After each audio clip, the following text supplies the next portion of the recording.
What may not be apparent to the average tarot enthusiast is that hidden within the major arcana is not one origin story, but two separate origin stories.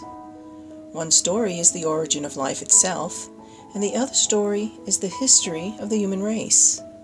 Both stories are entwined because this is the nature of creation. As above, so below. Unfortunately, antiquity has a way of blending similar ideas to create false facts, which inherently become historical narratives. The major arcana has evidently undergone such a metamorphosis, either accidentally or deliberately. So too has the term love undergone a metamorphosis through manipulation within our timeline, again, either innocently accidental or deliberate. No place is it more obvious than in the Lover's card. The Lover's card is believed to be representative of the love between man and woman in a romantic sense. However, it is not. That distinction is left for the Two of Cups. The Lover's card is about reconciling the principles between the created and the creator on multiple levels. We see on the Lover's card a luminary shining its light on a red-winged being who clearly has influence over the woman and the man.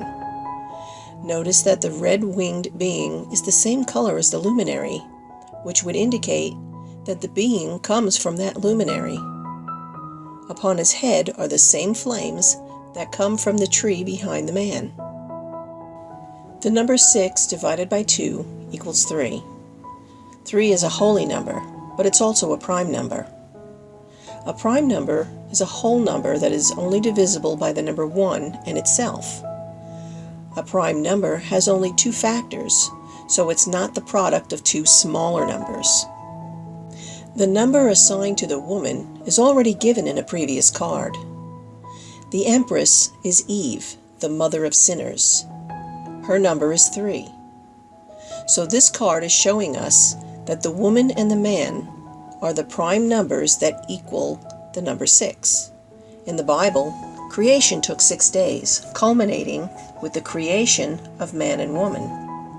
The duality of the genders shows that they are no longer in oneness with God, but we also see that they are the product of something that is not less than themselves.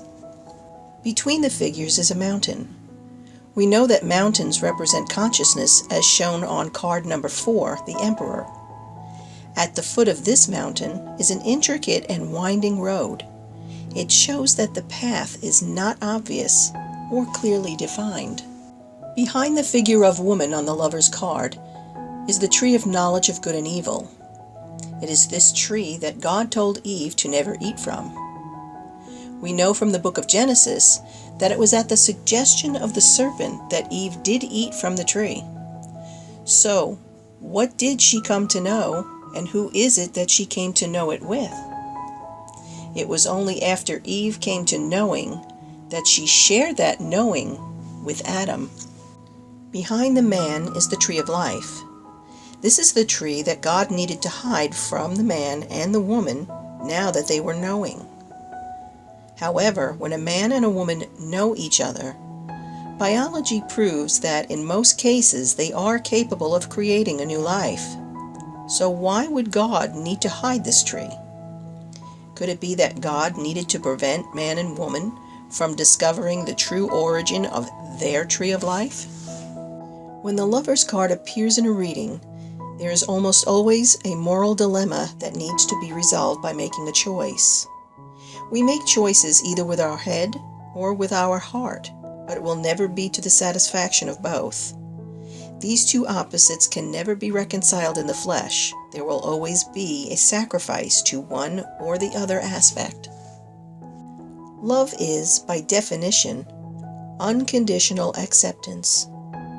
Duality will always find true love to be a painful ordeal. Love must first be reconciled from within before it can be shared.